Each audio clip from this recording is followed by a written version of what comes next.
एक शाम प्राची टीवी पर सीरियल देख रही होती है। तभी उसकी सास वहां आती है।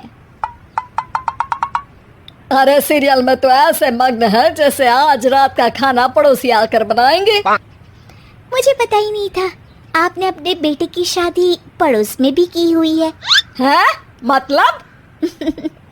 मतलब इस घर में सारा काम बहू ही करती है, आप तो सिर्फ खर्राटे मारती हैं।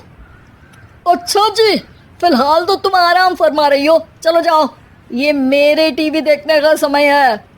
आहा, इसीलिए मुझे भगाया जा रहा है। सॉरी, अब तो बिल्कुल नहीं जाऊंगी। प्राची की इस बात पर दोनों सास बहू के बीच टीवी रिमोट के पीछे बच्चों जैसे छीना झपटी शुरू हो जाती है, जिसके बीच श्लोक भी काम से घर वापस आ जाता है। हाँ, आज मेरी चूहे बिल्ली की जोड़ी किस बात पर झगड़ रही है? अरे तेरे बीवी मुझे टीवी ही नहीं देखने दे रही। अरे तुम्हारी मम्मी मुझे खाना बनाने के लिए फोर्स कर रही है। अरे वाह, ऐसे बेतुके रीजन पर तो बच्चे भी झगड़ा नहीं करते। अरे मुझे कुछ मत बोल, सब इसने ही शुरू किया है। हाँ हाँ, जैसे आप तो बहुत दूध की धूली है ना। अरे बस, दोनों चुप। प्राची जाओ, खाने की तैयारी करो। और माँ तुम छोड़ो, तुम्हें क्या बोलूं, शांति से अपना सीरियल देखो, मुझे दोबारा लड़ने की आवाज़ सुनाई नहीं देनी चाहिए। ऐसा बोलकर श्लोक वहाँ से चला जाता है, जिसके पीछे पीछे प्राची भी कुछ न कुछ बड़बड़ाते हुए रसोई में चली जाती है। हाँ हाँ, सासू जी को तो कुछ बोलेंगे ही नहीं, बस मुझ पर ही हुक्म चलता है, खाना बनाओ, जैसे मैं इनके घर में खाना बनाने के लिए आई हूँ। इसी तरह शाम बीतती है और रात को श्लोक और प्राची की सास खाना खाकर सोने चले जाते हैं, लेकिन प्राची गुस्से में कुछ खाए बिना काम में ही लगी रहती है। इस घर में किसी को घंटा फिक्र नहीं पड़ता, मैं खाऊं या भूखी रहूं। प्राची कुछ देर के लिए रसोई से बाहर जाती है और जैसे ही वापस आती है तो वहां दूध का भरा ग्लास देखकर हैरान रह जाती है। फिक्र पूरी है, बस दिखाना नहीं है। प्राची दूध पीकर सोने चली जाती है और अगली सुबह एक बार फिर सास बहू का कार्टून नेटवर्क स्टार्ट हो जाता है। ये तुमने ही किया है। अरे अजीब जबरदस्ती है, मैं बोल रही हूँ मैंने कुछ नहीं किया। दोनों ने मिलकर पूरे घर को पागल खाना बनाया हुआ है। यहाँ कोई नॉर्मल इंसान तो रह ही नहीं सकता, इसीलिए अब पड़ोसी क्या रिश्तेदार भी घर आने से कतराते हैं। और सुन बेटे, तू भी चंगा, तेरी माँ भी चंगी, तेरी बीवी भी चंगी, रिश्तेदार। हाँ जी, आपको नहीं पता क्या, गंगाधर ही शक्तिमान है, रिश्तेदार ही। हाँ हाँ, बस समझ गया। कभी जानवरों जैसे लड़ेंगी तो कभी जुगलबंदी करेंगी। भाई मैं आप दोनों के बीच में नहीं फंसना चाहता।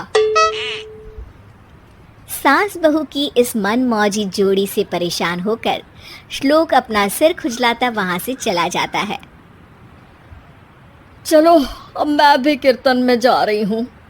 इस पर जैसे ही सास कमरे में अपना पर्स लेने जाती है तो वहाँ नाश्ते की प्लेट रखी देख मुस्कुराने लगती है और नाश्ता करके घर से बाहर निकलते हुए कुछ पैसे टेबल पर रख जाती है, जिसके कुछ देर बाद सिलेंडर वाला घर आता है। ओ मोरी मैया, मैं सिलेंडर के बारे में तो बिल्कुल भूल ही गई थी। घर खर्च के सारे पैसे भी मम्मी के पास है और श्लोक से बोला तो उल्टा 4 बात सुनाएंगे। प्राची ये सोच ही रही होती है कि अचानक उसका चेहरा चमक उठता है और वो घर में आकर इधर उधर देखने लगती है। तभी उसकी नज़र टेबल पर रखे पैसों पर पड़ती है, जिन्हें वो सिलेंडर वाले को दे देती है। ये सब श्लोक देख लेता है। अच्छा बेटे, इतना बड़ा घोटाला, सबके सामने मैं तेरी दुश्मन और पीठ पीछे तेरी मेरी यारी। इस पर श्लोक एक प्लान बनाता है और शाम को सब एक साथ बैठे होने पर बोलने लगता है। माँ, तुम दोनों की बहुत लड़ाई होती है, इसलिए मैं सोच रहा हूँ कि प्राची को उसके घर छोड़ाऊँ, इससे वो भी खुश रहेगी और तुम भी। अचानक श्लोक की ये बात सुनकर सास बहू शौक से उसकी तरफ देखती हैं। अरे ऐसे कैसे घर छोड़ाओगे, मुझे कहीं नहीं जाना। अरे तुमने बोला नहीं पर मैंने सुन लिया, तुम्हें मम्मी के साथ रहना अच्छा नहीं लगता, मुझे पता है। अरे वो अरे, जब बहू खुद कुछ काम बोले तो वो तुझे सुनता नहीं, और अब जो इसने बोला ही नहीं वो तू समझ गया। जब उसे नहीं जाना तो फिर जबरदस्ती क्यों कर रहा है? अच्छा, फिर आपको मौसी के घर छोड़ाता हूँ, बस अब आप दोनों एक घर में एक छत के नीचे नहीं रह सकती। मैं इस टॉम एंड जेरी की जोड़ी को और नहीं झेल सकता। हैं? ऐसे कैसे नहीं रह सकते? तुम्हें इतनी दिक्कत है तो तुम्हारा बोरिया बिस्तर पैक कर देती हूँ, लेकिन मम्मी जी कहीं नहीं जाएंगी। बिल्कुल यही सुनना था मुझे। अगर दोनों में इतना ही प्यार है फिर हर वक्त ये लड़ाई का नाटक क्यों करती हो? देखा मैंने कैसे माँ किचन में दूध रखती है और तुम उनके लिए कमरे में नाश्ता रखती हो, और कैसे वो पहले ही तुम्हारी दिक्कत समझकर घर में पैसे रखकर बाहर जाती है।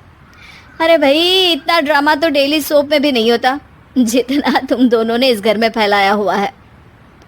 तू हमें टॉम एंड जेरी बोलता है ना, तो याद कर वो दोनों भी एक दूसरे को बाहर वालों की बुरी नज़र से बचाने के लिए हमेशा सबके सामने लड़ते थे, लेकिन अकेले में दिक्कत के समय मदद भी तो करते थे।